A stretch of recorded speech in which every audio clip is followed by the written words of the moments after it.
People ask me, Mike, how do you keep a positive attitude in spite of everything? I try to explain, but it gets frustrating. I often have to repeat myself to be understood. Could be a lot worse, though. It almost was. I actually started writing because speaking aloud is tough for me. Besides, people keep asking me to repeat the exact same stories, so I put them in books. 3 so far. I still do interviews, but having it all written down means I don't have to explain the whole thing out loud anymore. I'm not really complaining. The money from the first book paid all my hospital bills and my mother's. The second pays for our house and my ongoing care. The third's got 1 million copies pre-sold. I never expected to be good at writing, but I'm grateful to be doing well. 12 years ago, when I was 14, all I had to be grateful for was surviving a massive car crash. My dad didn't. My mom almost didn't. My life changed forever. But here I am, and now everyone wants to hear the story. My writing about it has supported my family now that Dad's gone. I think he'd be proud. Thing is, when I write about that night, it's from my mother's descriptions. I don't even remember the crash or getting hurt, not until I woke up after emergency surgery.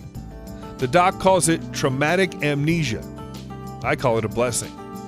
My mom remembers everything, but the crash left her with a lot of pain, so she doesn't go out much. I'm the voice of our family, which is really ironic. Even now that I've gotten used to being on camera and using my voice box, I can't answer the commonest question. We don't know why we crashed. There was no other car. They didn't find any obstacles in the road that sent Dad into that ditch at highway speed. Dad was the only one awake that night. We were driving back from our camping trip early because Mom and I were both knocked out from colds. Mom woke up and had to dial for help with 2 broken legs. Dad was already gone. My mom's done her best to move on. I'm really proud of her. 2 years ago, she married my stepfather, who's nice and has 2 kids under 10. They ask me about my neck, and I'm really careful about what I tell them. The crash was pretty gruesome. I don't want to make them lose sleep. See, I got hit in the throat by something during the crash. It crushed my airway and almost killed me. My larynx is healed as much as it can, and my airway as well, but they're both still too weak. Breathing through my mouth makes me choke, so I breathe through a hole in my neck instead. It was really hard to get used to. So is my voice box. My neck has scars, and I can't cover up the hole if I want to breathe properly. Some people gave me a hard time about it while I was still getting used to it, and I got really depressed. You can't let yourself stay that way, though, not when you're still alive. Mom needed me to find a way to get better. I needed me to do so too.